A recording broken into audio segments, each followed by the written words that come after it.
Hello and welcome to the Mother's Justice Show on 1150 AM KKNW. We want to thank you for supporting the show and listening in every Monday. I'm Sylvia Feliciano of Solace Mind, sitting in for Reverend Harriett Walden. For our new listeners, Reverend Walden is the founder of the Mother's Justice Show. And as many of you know, Reverend Walden founded Mothers for Police Accountability and has been recognized and is honored as the most influential person for police accountability in the Pacific Northwest. I always want to acknowledge how powerful her stance and grounding in this region has been. I'm Sylvia Feliciano, founder of Solace Mind.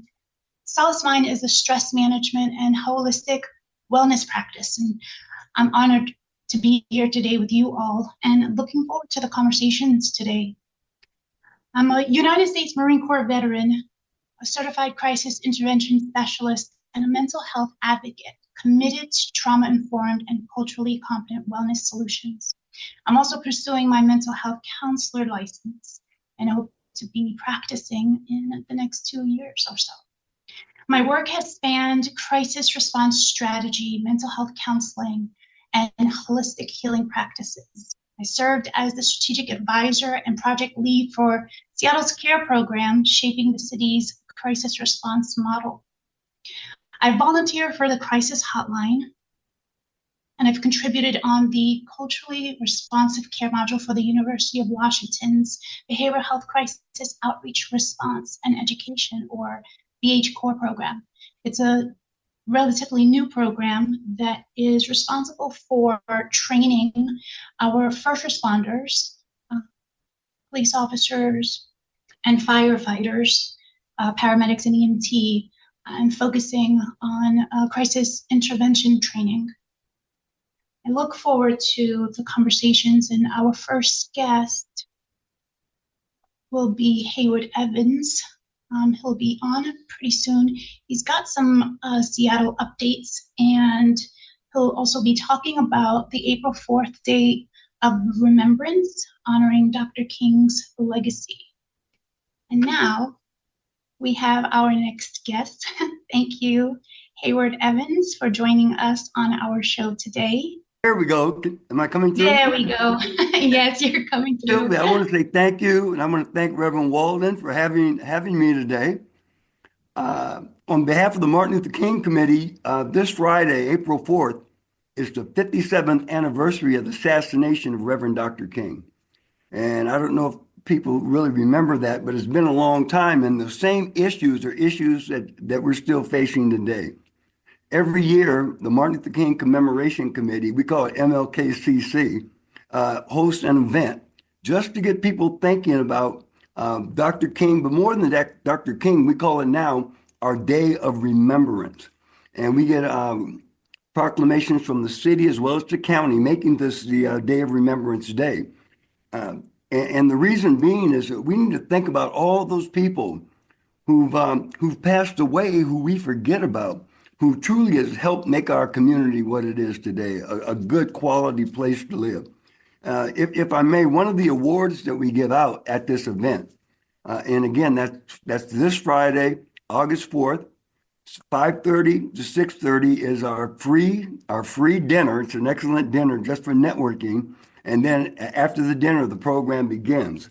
But again, we're going to be giving out 4 awards to people in the community who've done great things.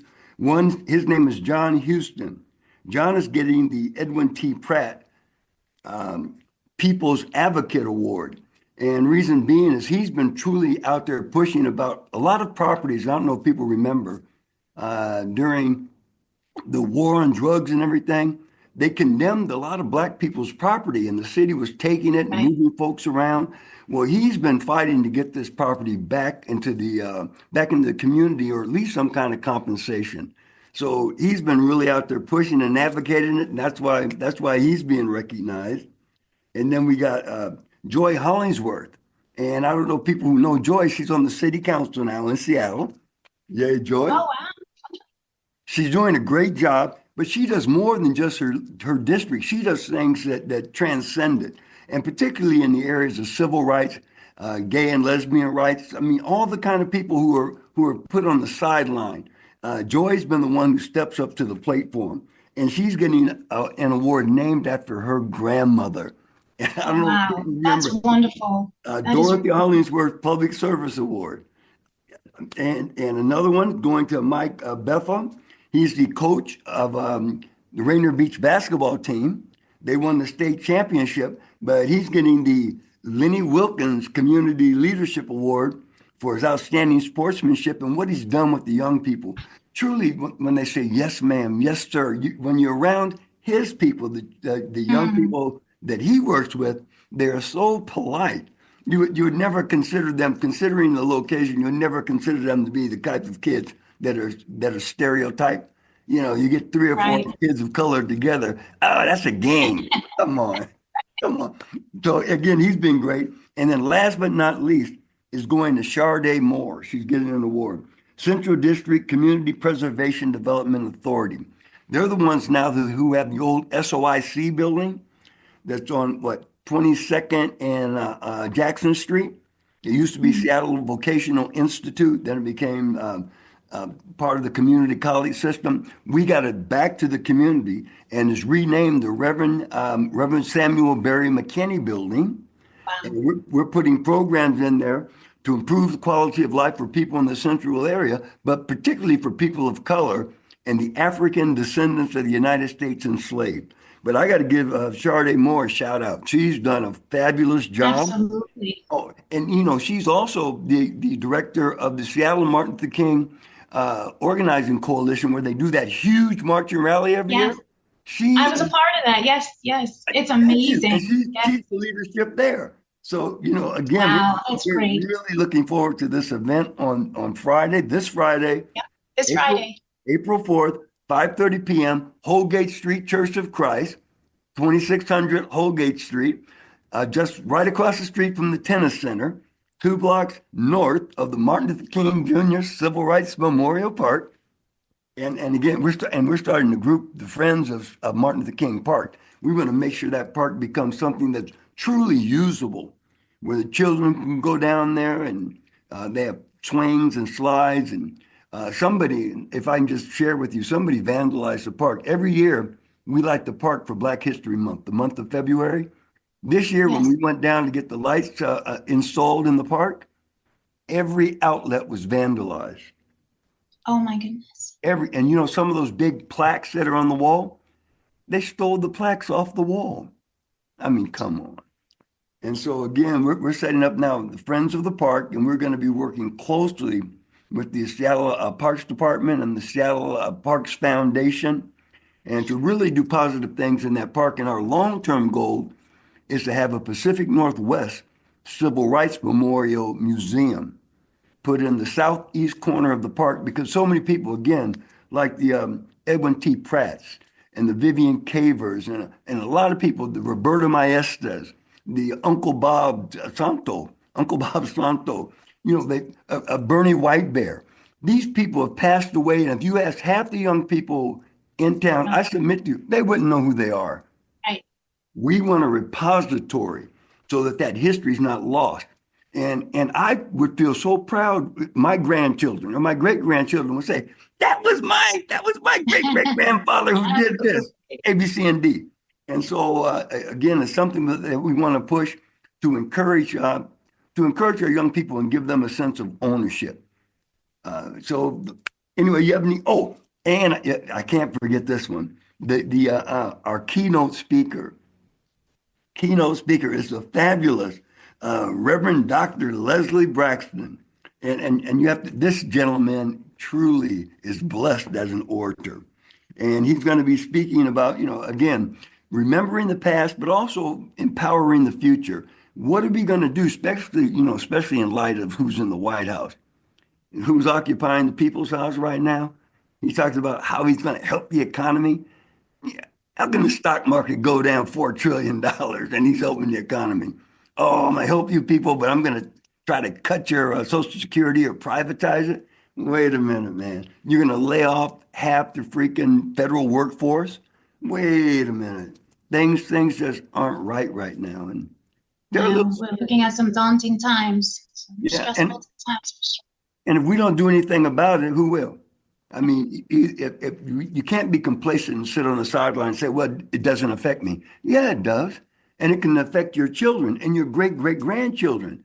And if we don't see, they're just chipping away at all of the civil rights accomplishments that we. Organize, yeah.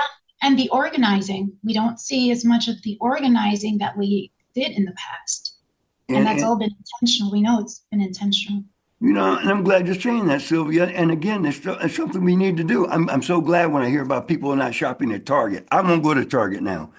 Anybody that accepted the president's executive order, and that was for federal people to be a private enterprise, you didn't have to accept that. And for Target to accept that, no, you're not going to get $1 of my money.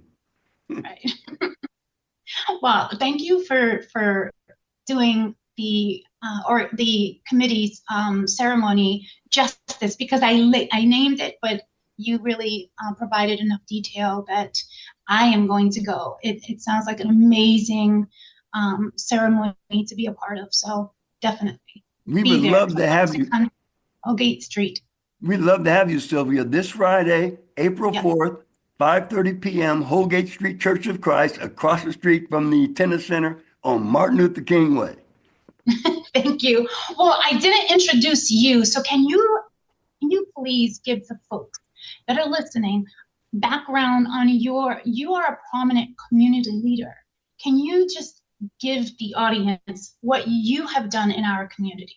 Oh, bless your heart, Sylvia. I never really consider myself prominent.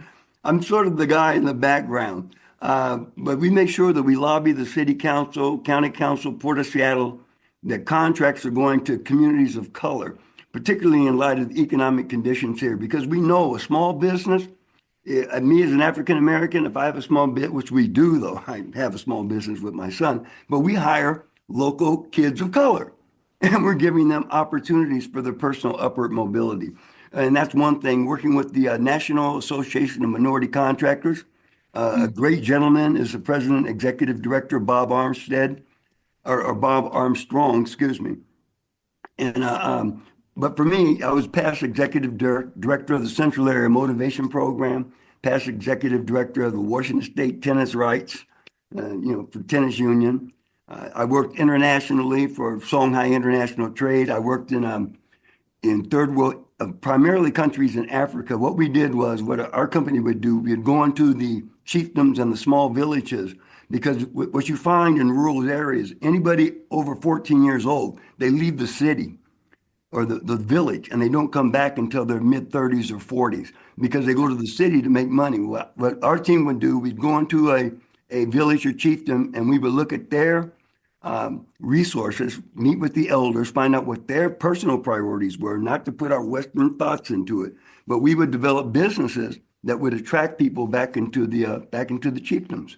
And did that for almost 20 years, millions of dollars of operation. One of the big projects I'm proud of in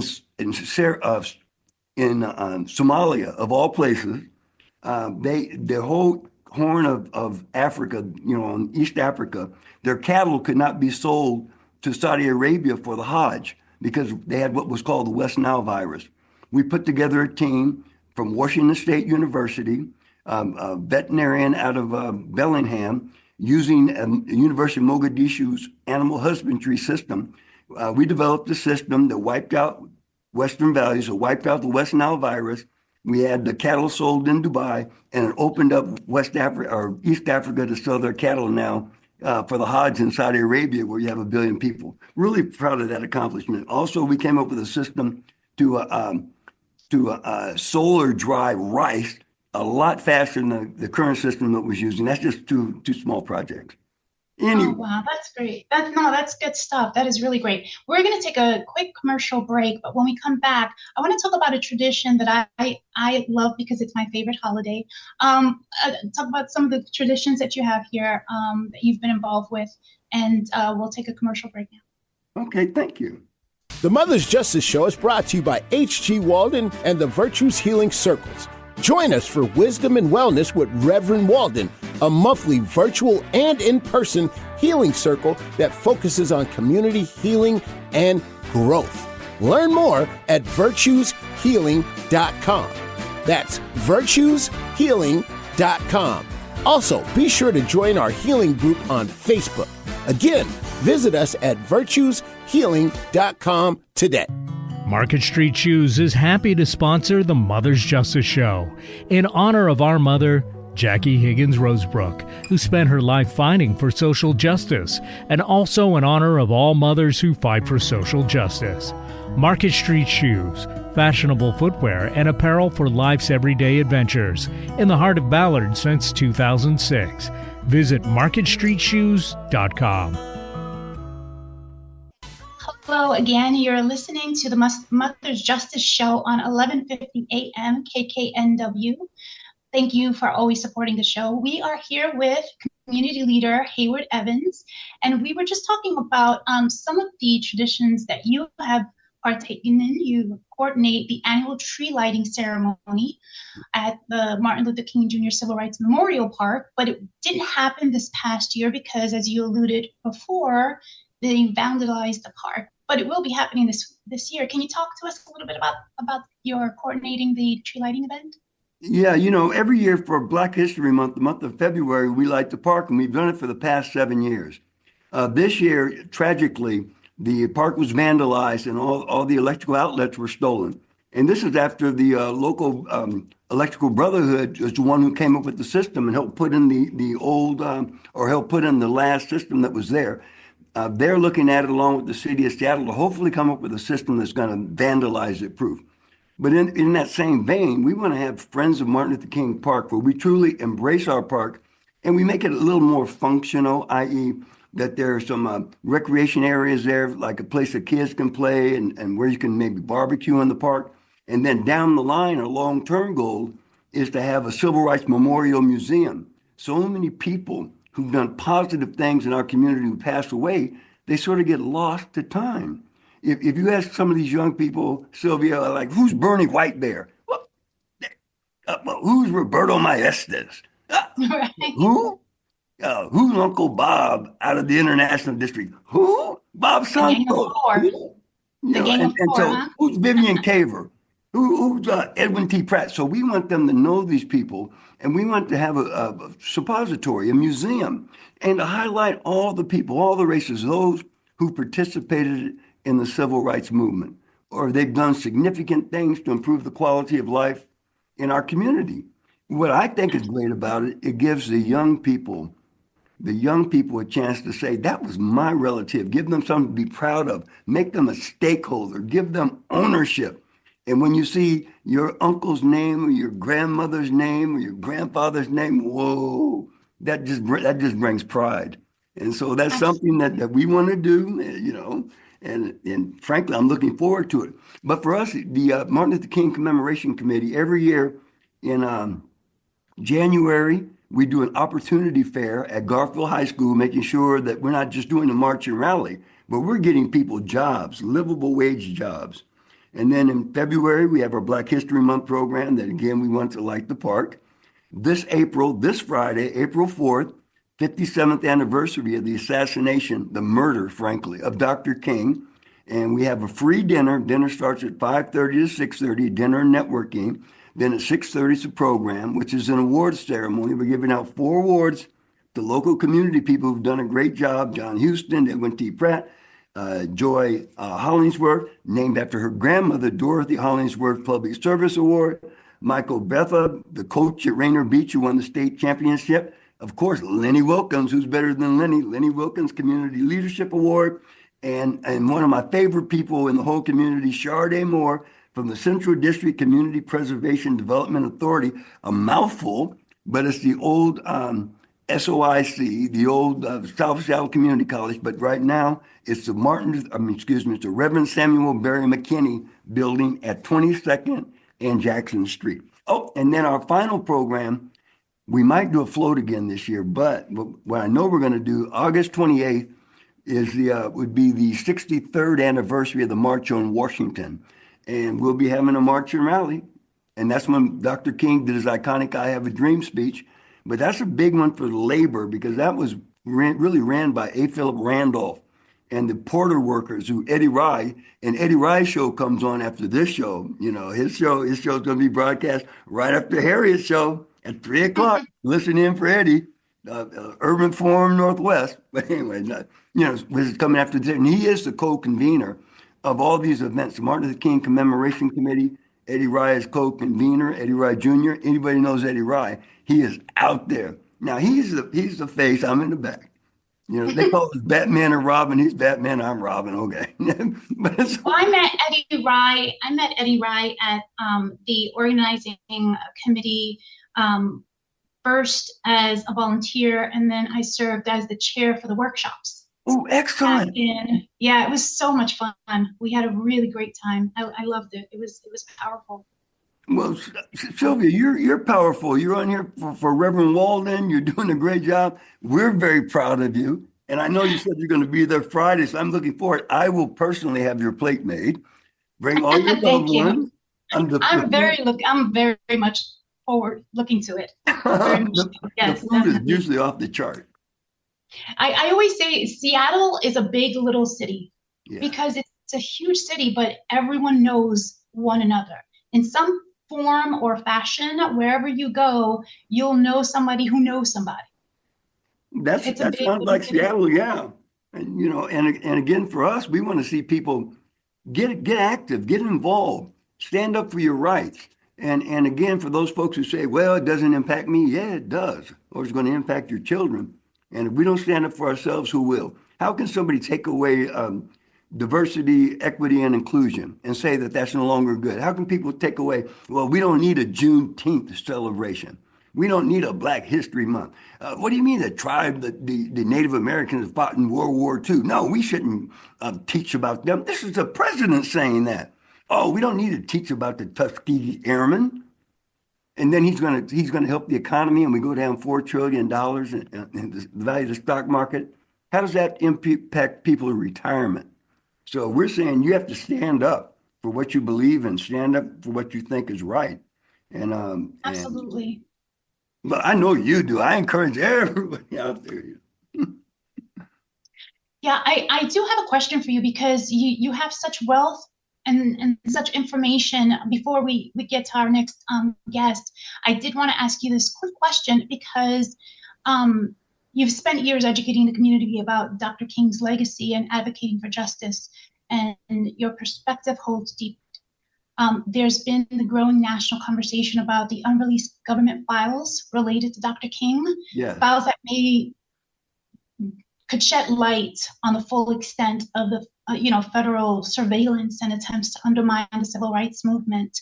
With that context in mind, how do you view the call for this administration to release those files? I believe in transparency. This is me personally, not unless it's a national security related issue. I believe in transparency. I believe in the truth. The good part about it is that the King family sued the federal government, and I believe his name was Foley, and they won $20-something million lawsuit.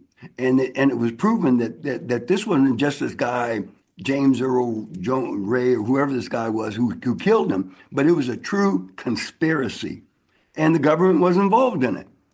Now, they came short of pointing an exact finger, but they were absolutely put in the middle of it and accused and found guilty. And so they ended up paying that civil suit to the King family. So he was murdered. This was not, this fly-by-night guy from left field. No, this was truly orchestrated. And so I want to see everything released. Absolutely. Well, thank you so much for being on the show, Mr. Evans, Hayward Evans, a prominent community leader, leading so many different initiatives for our community and making sure that we hold our government accountable. So thank you. No, I'm going to thank you, Sylvia. Friday, April 4th, 5:30 p.m., Holgate Street, Church of Christ. Thank you now. 2600 Holgate Street. Thank you. Oh, you have a beautiful, beautiful day. And you as well. Thank you so much. We're going to take a quick break, and then we'll be on with our next guests. Market Street Shoes is happy to sponsor the Mother's Justice Show in honor of our mother, Jackie Higgins Rosebrook, who spent her life fighting for social justice, and also in honor of all mothers who fight for social justice. Market Street Shoes, fashionable footwear and apparel for life's everyday adventures, in the heart of Ballard since 2006. Visit marketstreetshoes.com. The Mother's Justice Show is brought to you by H.G. Walden and the Virtues Healing Circles.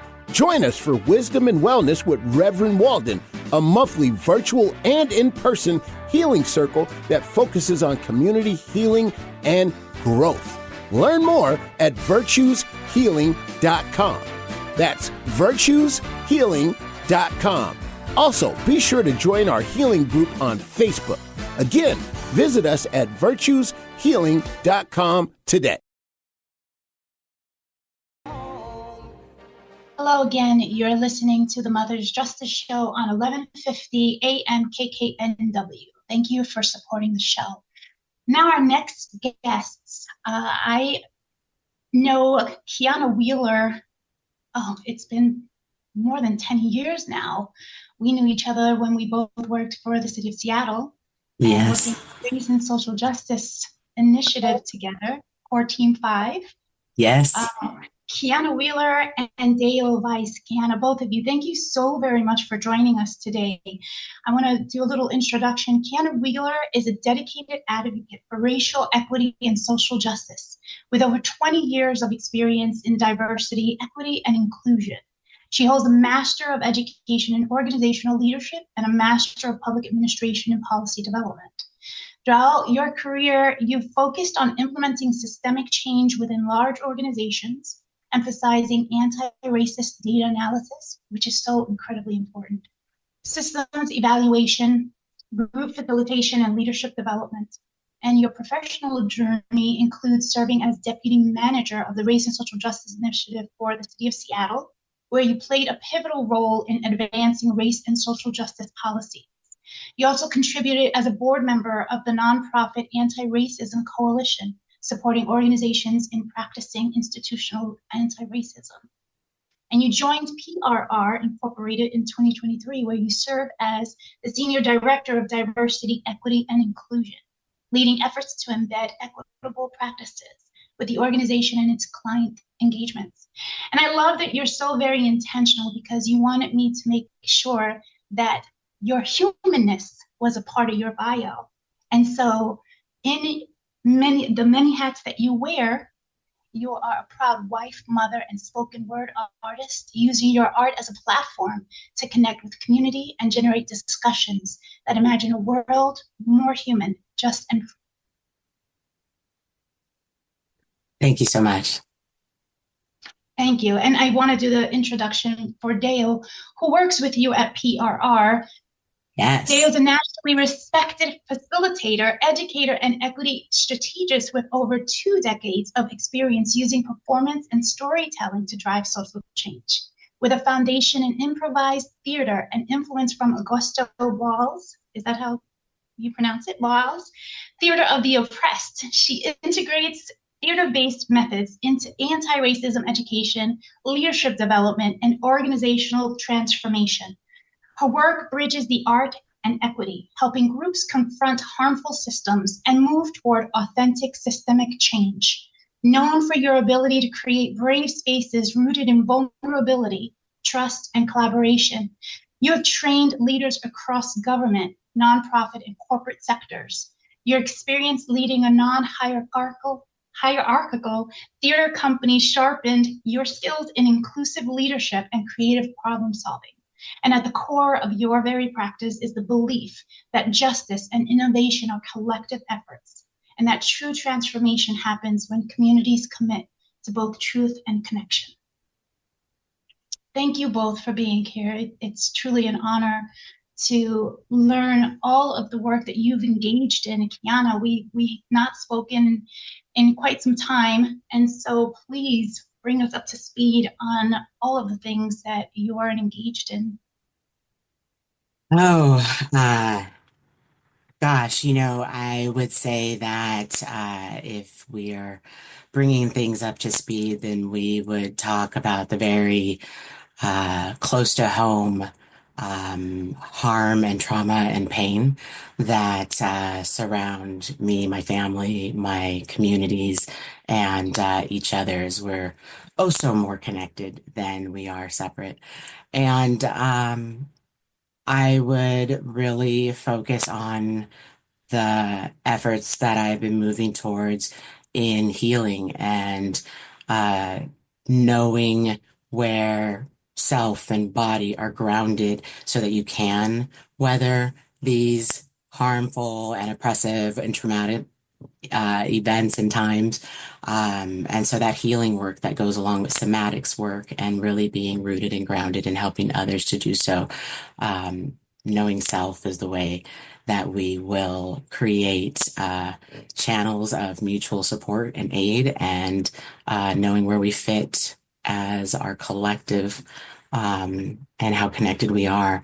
That's the thing that's going to heal when times challenge us. And so I would talk a lot about that work that has been going on lately, which is a lot different than maybe the policy work or anti-racist organizational change efforts or how to support people during shifts. So it's a little bit different, but that is really the work that has been top of mind, which really connects for me around the questions around mental health needs and how do we talk about and better understand the needs and ways in which we need care and support. So I would really name the ways that I felt connected to some of the questions that you posed when asking us to join. So yeah, that's what I would talk about. I love that. I love that because a couple of years ago, when I lived in Vegas, we were talking about coaching, and you brought up the coaching with the somatics. Can you tell us what that looks like and how that has helped your journey? Wow. Yeah, so I found the somatics coach that I was looking for when I was told that I was not being accountable in my work. And while I always am clear that I don't take any shade from trees that don't bear fruit. It was something that still struck me and made me curious. Am I being accountable? What do I think accountability looks like versus what maybe somebody needs? Or am I even holding my communities and our connections and intersections? Am I even holding that in an accountable way for the people that I'm saying that I serve? And so it led me on a journey that led me to accountability mapping. And I loved my coach's focus on you cannot be accountable to anybody else until you learn to be accountable to yourself. And that took me through a journey that is wild in those ways where you learn, like, I actually know that deep down inside. I would call that gut or instinct or whatnot, but I never understood it in this way where I learned that, like, our bodies literally, in order to produce to make the body inside us, to be pregnant and make that body inside us, that it actually uses the skin and hair and bone DNA. It has all the DNA it needs, but it uses the building blocks of the body it's in.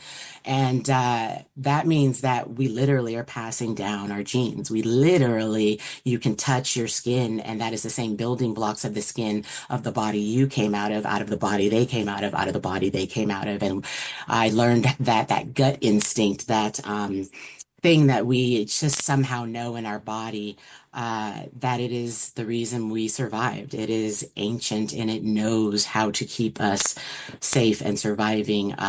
Its intention is that the next generation comes. And so that knowledge is in us already. And I learned how to tap into it, I guess I would say, rather than find it. And that was a beautiful thing because I learned as change came, I didn't know the answer, but would always say what I feel in my body is, and I would be able to connect to like how my breathing is happening. That I know that I'm having a reaction then, and that I can't be in my best thinking. I know that this thing might give me a bit of fear, and so I know long before going in that the tactics to engage, so I'm actually in my power. It's not about my ego. It is about the work that goes long after me.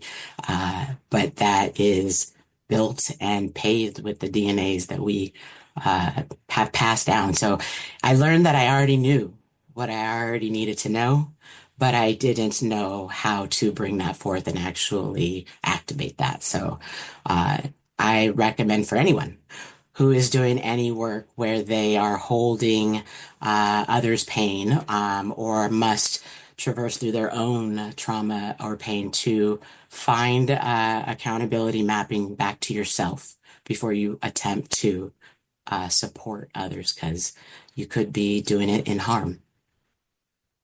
That's incredibly powerful. That is incredibly powerful. And I hadn't Thanks for heard asking. of I hadn't heard about the accountability mapping until you raised it those couple of years ago. So thank you for bringing that to the audience, because it's incredibly powerful when we can hold ourselves accountable, and it's empowering. People don't understand how empowering it is to our walk in our respective journeys.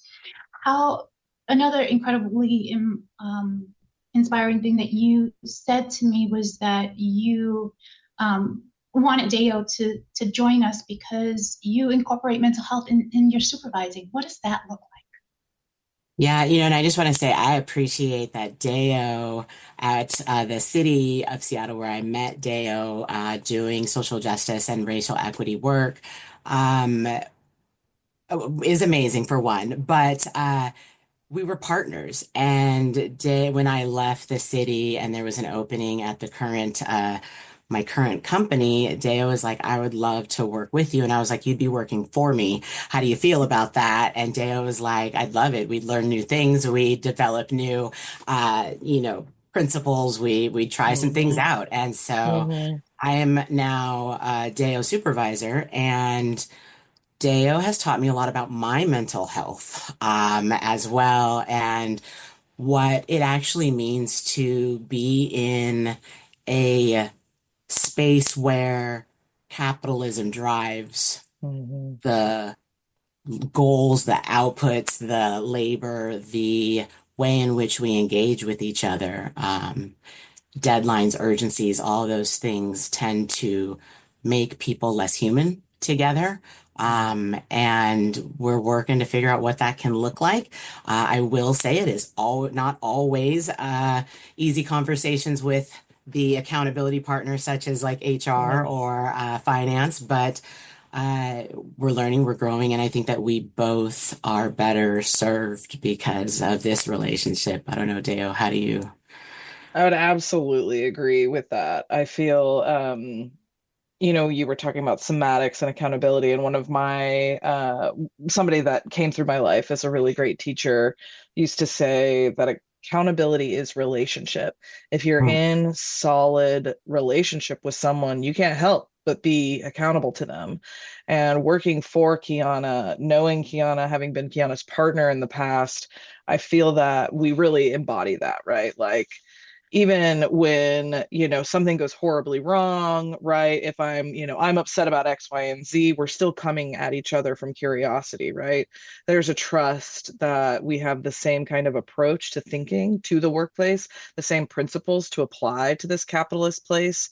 I know that she's always going to be on my team, and that she's always going to be curious about what's going on for me, and vice versa, right? Like, it's never, why did you do that to me? It's like, what circumstances were you in that happened? Because I know you, and I know how you move, and I know your principles, and like, there must be something else going on. And I have learned so much. I told Kiana when I took this job, I was like, yeah, I want to go to Kiana Harvard, like, yeah. I feel like Kiana has an approach to this work that, I mean, you said so much about it, Sylvia, just introducing Kiana. Like, there's so much about what she does that is attractive to those deep knowing pieces that Kiana mentioned. And something that she and I really coalesced on early on was, I actually learned a lot of this somatic work as an actor. And Kiana identified me as somebody having a natural proficiency at certain racial equity concepts. And I really wanted to challenge that in my white body. I was like, natural proficiency makes me feel a little bit weird. Like, let's really figure out what skills are here. And when we tied it to this theater thing, this like hyper awareness of your body, and then started applying it to white learning, we realized like how much somatic awareness wasn't a part of the white experience. And coming at white folks with a theater-based somatic approach, it's just like slightly less threatening for so many of us white folks out there wanting to get into this work. And so we just kind of like found a really interesting inroad that keeps us in accountability, because we're basing it in accountability in this to the self, and then accountability within relationship. So yeah, I've learned a lot, and I feel like I have never had a supervisor that gave me more space for my mental health than Kiana has, which has been a thing for me. I've survived several car accidents. I've mild cognitive dysfunction, cognition issues, as well as littered mental health history. And so being able to bring all of that to my job and still feel valued is very rare, and I'm very grateful. That is so empowering and so powerful, to have an environment that fosters care, support, well-being, mental health support. Yeah. And it sounds like it's really working. How do you bring that into an organization? If for managers and supervisors listening, what would your advice to them be to better care for their employees? Deo, can I share a little bit about conversation? Deo has no idea what I'm going to share, but like ultimately, I trust you. me because we're in that accountable relationship. I am learning a lot about myself in this relationship, of course, and there was a moment where Deo says, Sean, have you ever been tested? And I was like, for STDs? Yeah, I'm clean. Like, what do you mean? And Deo's like, no, like your mental health. And I was, a moment, I was offended. And then I was like, this person is in relationship with me. Say more is what I've learned to say. Say more. And Deo says, I've never worked this closely with you. I have people I love who I know what ADHD looks like and all of these things. And if you have not been diagnosed with anything related to your, cognitive functioning, I would recommend you do. And so I was like, what? Like I felt like, wait, hold on. And then after much work, because my doctor, after I got lots of gall to like say that this is what I want to get tested for, like completely dismissed me and was like, I know your health and all of these things. You don't need, these tests and all this stuff. And I was like, look, it took me a minute to get myself to past myself, to learn more about myself and the way that my brain works, because Deo talked a lot about it is not you. It is not that something that you're doing. It is the way that your brain makes sense of the world around it. And this is very normal for it to be doing. It is just not what is taught and expected in this sit and get like environment. Even like the very visual, I was like, we need a whiteboard, right? Like, Deo was like, it is not something to be ashamed about, right? And so I had to go through some like shame and all of these things. So after all this and all of this, can't even talk about the healthcare system with our mental health.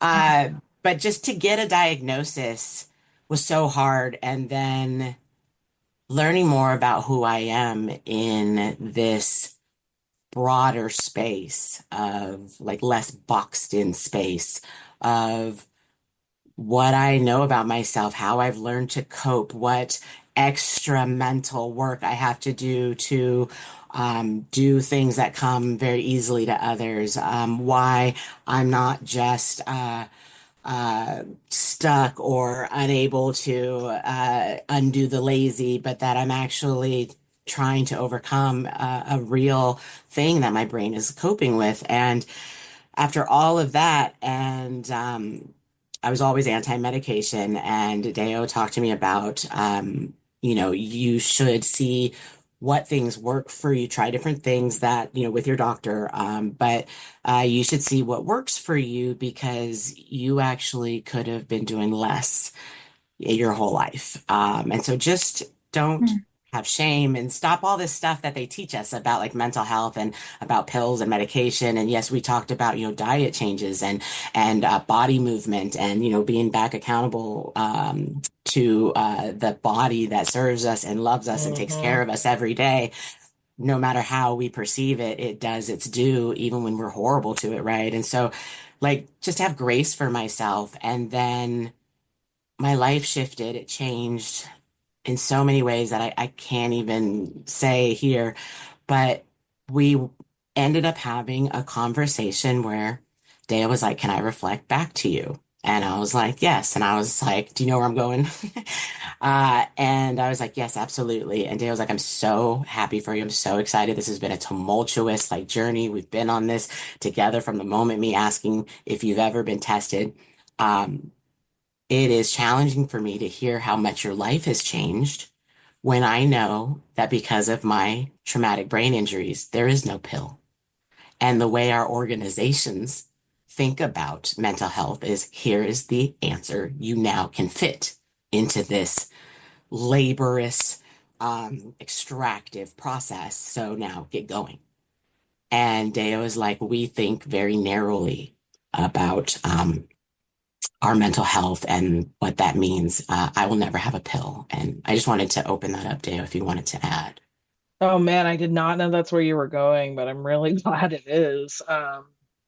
Yeah, that's a really I have what's called acquired neurodivergence. So some of my cognitive issues will heal over time, but the way it heals is so you don't feel it, right? Like you don't, it's like one day you wake up and you realize you were able to read 300 words more than you did. Nobody thinks like that, right?